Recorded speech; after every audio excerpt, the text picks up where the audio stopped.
नमस्कार साथियों, क्या आपकी एज 60 प्लस हो चुकी है या आपके परिवार में कोई ऐसा व्यक्ति जो 60 साल की एज को क्रॉस करने वाला है या फिर क्रॉस कर चुका है? तो आज की इस वीडियो को ध्यान से देख लीजिएगा, क्योंकि सभी बुजुर्गों के लिए, सभी सीनियर सिटीजन्स के लिए सरकार जो है बहुत सारी योजनाएं चलाती हैं जिसकी जानकारी सभी बुजुर्गों को नहीं होती है। अक्सर जानकारी के अभाव में वो इन सब चीज़ों का लाभ नहीं ले पाते, अपने अधिकारों के बारे में नहीं जान पाते और उन्हें नहीं पता होता है कि उनका ये सीनियर सिटीजन होना कोई कमजोरी की निशानी नहीं, बल्कि सरकार ऐसे सीनियर सिटीजन्स, ऐसे बुजुर्गों के लिए कई सारी योजनाएं चलाती हैं जो उनकी पेंशन से लेकर के उनकी संपत्ति विवाद तक निपटाने में काफ़ी ज़्यादा मदद करती है। तो उन्हीं सब चीज़ों के बारे में आज हम आपको इस वीडियो में बताएंगे। सुप्रीम कोर्ट की तरफ से कौन से आदेश हैं, सीनियर सिटीजन्स के लिए क्या क्या चलाया गया है, उन सभी के बारे में आज आपको इसमें हम जानकारी देंगे। तो चलिए बिना किसी देरी के सबसे पहले अपनी इस वीडियो को स्टार्ट करते हैं। वीडियो में आगे बढ़ने से पहले आप लोग से छोटी सी रिक्वेस्ट रहेगी कि आप लोग जिस भी स्टेट से इस वीडियो को देख रहे हैं अपने राज्य का नाम कमेंट सेक्शन में ज़रूर बताएं, ताकि मुझे ये पता चल पाए कि मेरी ये वीडियो आप लोग कहाँ से देख रहे हैं। तो चलिए अब वापस से आते हैं अपने वीडियो के मेन टॉपिक पर। मैंने यहाँ पर सब कुछ नोट करके रखा हुआ है ताकि मेरे से कोई भी इंपॉर्टेंट चीज़ मिस ना हो आप लोग को बताने में। देखिए, पहला इंपॉर्टेंट जो आपको लाभ मिलता है वो हो जाता है स्वास्थ्य संबंधी राहतें, जो कि गवर्नमेंट आपको देती है सीनियर सिटीजन्स को।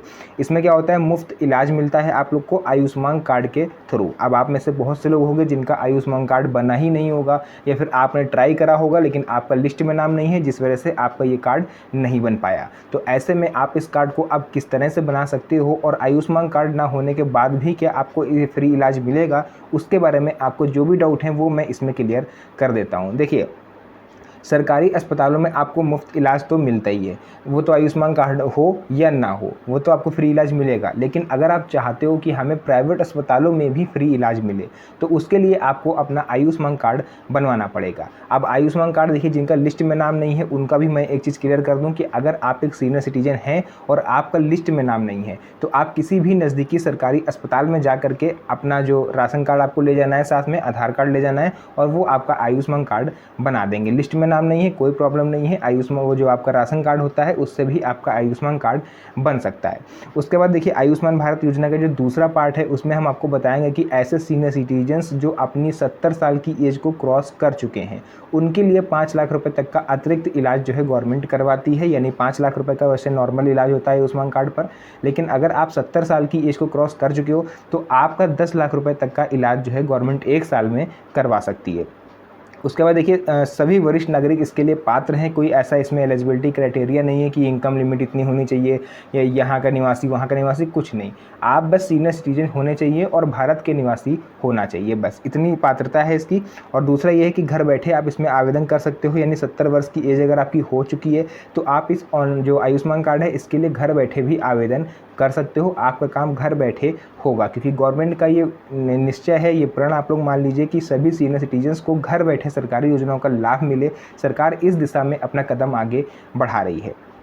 उसी के बाद आपको बताते हैं राइट टू प्रायोरिटी, यानी सीनियर सिटीजन्स को मिला है प्राथमिकता का अधिकार। यानी कि आपको हर जगह प्राथमिकता दी जाएगी, चाहे आप किसी सरकारी कार्यालय में जाओ अपना काम करवाने, चाहे आप किसी प्राइवेट कार्यालय में जाओ अपना काम करवाने, कोई भी आपसे लाइन लगने को नहीं बोलेगा। क्योंकि वरिष्ठ नागरिकों को सरकारी या निजी किसी भी कार्यालय में प्राथमिकता मिलती है और कोई भी अगर उनसे बदतमीजी करे या उनसे लाइन में लगने के लिए कहे तो आप उसकी कंप्लेन कर सकते हो। उसके बाद देखिए, लंबी कतारों में खड़े होने की आपको आवश्यकता नहीं है, आपका कार्य सबसे पहले किया जाएगा। यह केवल नैतिक कर्तव्य नहीं है बल्कि ये आपका कानूनी अधिकार है। उसके बाद देखिए, सेकंड पॉइंट आ जाता है, आपको सभी सीनियर सिटीजन्स को मिल जाता है कानूनी संरक्षण।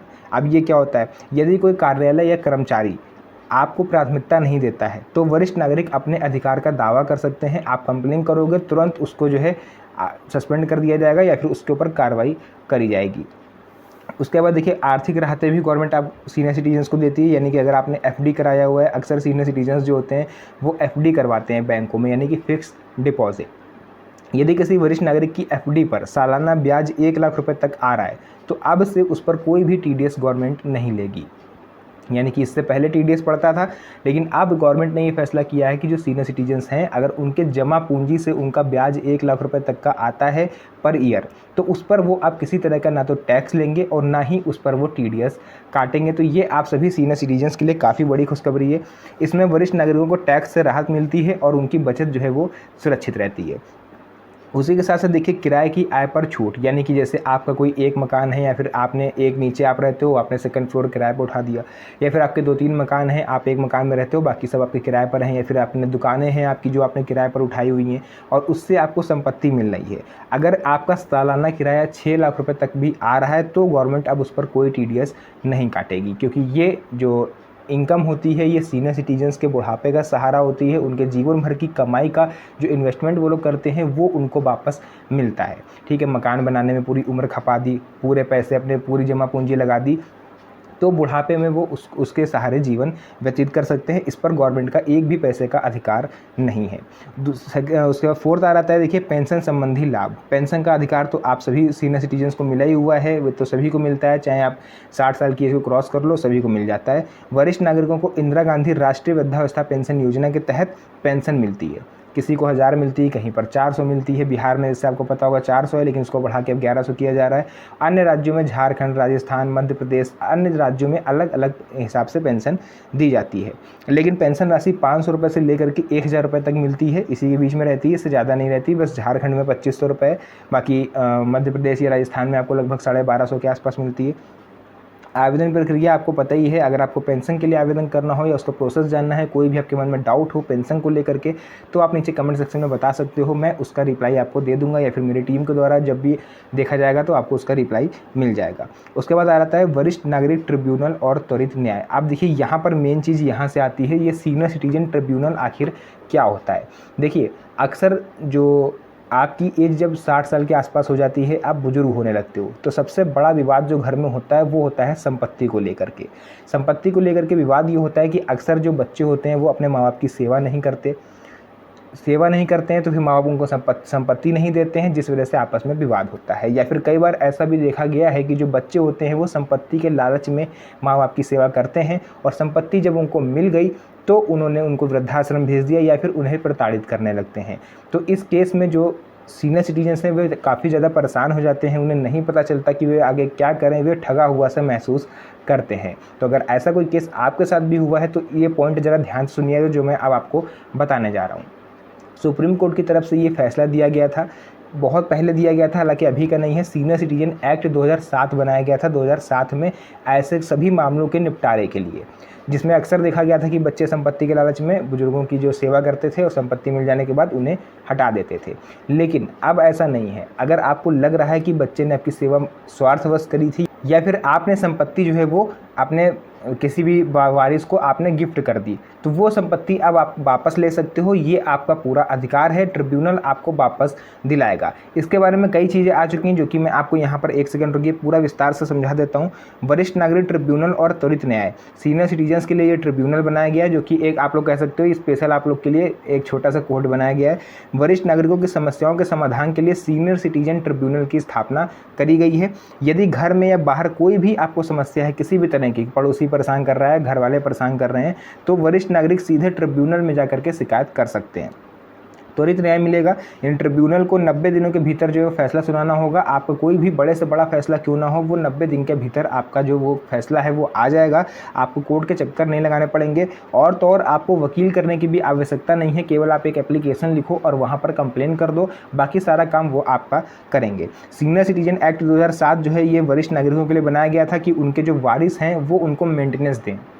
यानी कई बार ऐसा देखा गया है कि उनके बच्चे या फिर उनके पोते उनको मेंटेनेंस नहीं देते, यानी गुजारा भत्ता नहीं देते, उनका ध्यान नहीं रखते, उनको दवाइयाँ नहीं समय पर देते हैं, उनके कपड़े लत्ते जो भी होते हैं उनको नहीं देते हैं। तो ये सब चीज़ें जो है आपको मिलेंगी, आपका पूरा अधिकार है। और अगर कोई भी आपकी संतान या आपका वारिस या उत्तराधिकारी ये सब चीज़ें देने से मना करता है, आपको वृद्धाश्रम छोड़ के आता है, तो आप उसके खिलाफ कंप्लेन कर सकते हो, वो आपको देगा। ये कानूनी अधिकार आपको मिले हुए हैं। संपत्ति का अधिकार, वरिष्ठ नागरिक अपनी संपत्ति बेच सकते हैं, गिफ्ट कर सकते हैं, दान कर सकते हैं या उसकी वसीयत बनवा सकते हैं, जो भी आपका मन हो। यदि संपत्ति दबाव, धोखे या ज़बरदस्ती में ट्रांसफ़र कराई गई है तो ट्रिब्यूनल उसे शून्य घोषित कर देगा और वो वापस से उसी मालिक के पास चली जाएगी जिस मालिक के पास स्टार्टिंग से थी। सेक्शन 23 के तहत यदि संतानें संपत्ति लेकर माता पिता की देखभाल नहीं करती हैं तो माता पिता के पास ये पूरा अधिकार है कि वे उनकी संपत्ति जो है वो वापस ले सकते हैं। घरेलू हिंसा और डोमेस्टिक वायलेंस वगैरह अगर आपके साथ होता है तो आप नज़दीकी थाने में कंप्लेन कर सकते हो, वहाँ पर आपको पूरा सहयोग मिलेगा। तो बहुत सी चीज़ें मैंने यहाँ पर बताई, ये सब चीज़ें सभी बुजुर्गों को नहीं पता होती जिस वजह से उन्हें परेशान होना पड़ता है। तो आई होप वीडियो आपको काफ़ी ज़्यादा इंटरेस्टिंग लगी होगी, पसंद आई हो तो वीडियो को लाइक कर दीजिएगा। चैनल पर पहली बार आए तो सब्सक्राइब जरूर करिएगा, क्योंकि इस तरह की वीडियोस आपको मेरे चैनल पर मिलती रहती है। तो मिलेंगे आप सभी से नेक्स्ट वीडियो में एक और अच्छी इंटरेस्टिंग मज़ेदार वीडियो के साथ। तब तक के लिए धन्यवाद। जय हिंद।